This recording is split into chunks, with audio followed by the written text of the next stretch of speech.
सिस्टरांच्या मुलाची साक्ष आहे. गेल्या महिन्याच्या 18 तारखेला ते म्हणतात त्यांच्या मुलाचा खूप भयंकर मोठा ॲक्सिडेंट झाला.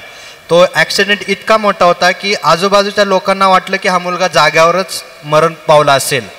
पण अनेक लोकांना आठवत असेल की पास्टरांनी अन्य भाषेविषयी संदेश दिला होता पाठीमागे, की ज्यावेळेस तुम्ही अन्य भाषेमध्ये प्रार्थना करता त्यावेळेस देवदूत किंवा अशा काहीतरी गोष्टी घडणार असतील ज्या आपल्याला माहीत नाही, पण देव तिथं काम करतो.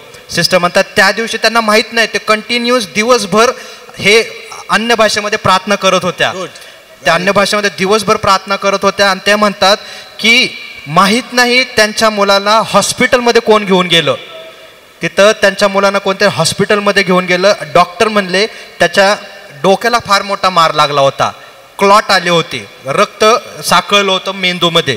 डॉक्टर म्हणले की 3-4 महिने ह्याला खूप त्रास होईल, कारण रक्त साकळलेलं आहे आणि त्याची अवस्था अशी होती की मेलेला आहे असं जागेवर असं वाटलं होतं.